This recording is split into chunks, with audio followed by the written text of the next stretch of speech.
मेरी बालकनी में एक तुलसी का गमला था। मेरी तुलसी के गमले में एक परिंदे ने अपना आशियाना बनाना शुरू किया। एक नए मेहमान के आगमन की सुगबुगाहट थी शायद।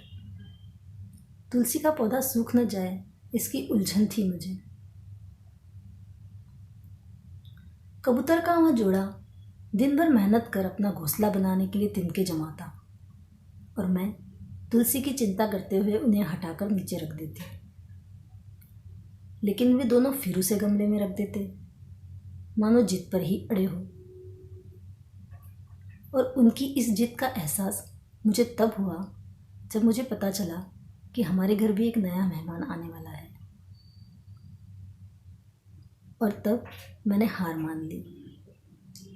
अच्छा नहीं लगा किसी के आशियाने को इस तरह से तोड़ा जाए जो उसने अपने बच्चों के लिए बनाया हो। मैंने अपनी हरी भरी तुलसी दांव पर लगा दी। शायद तुलसी माँ को भी यही मंजूर था। उसने भी अपने आंचल में इस माँ को और उसके होने वाले बच्चे को शरण दे दी। गर्मियों के दिन थे। एक दो दिन में ही मेरी तुलसी मुरझाने लगी। मैं उसमें पानी नहीं डाल पाई। मादा कबूतर ने अंडा जो दे दिया था, पिता कबूतर भी उसका बराबर साथ दे रहा था। उसका रोज ख्याल रखता था, भोजन का इंतज़ाम करता था और अंडे की रखवाली भी करता था। मैंने भी उसके लिए दाना पानी रखना शुरू कर दिया।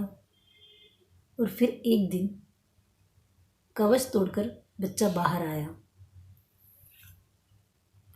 उसकी सुरक्षा के लिए माँ कबूतर अधिकांश समय उसे अपने आंचल में पंखों के नीचे दबा कर रखती, उसे दाना चुगाती। दोनों बारी बारी से उसकी सुरक्षा करते। एक माँ ही होती है जो अपने बच्चे की सर्वाधिक चिंता करती है। मैं उसके नज़दीक दाना पानी रखने का प्रयास करती और किसी अनिष्ट की आशंका से वह मेरे ऊपर ही आक्रमण करती। उसकी आंखों में क्रोध उतर आता, आंखें लाल हो जाती।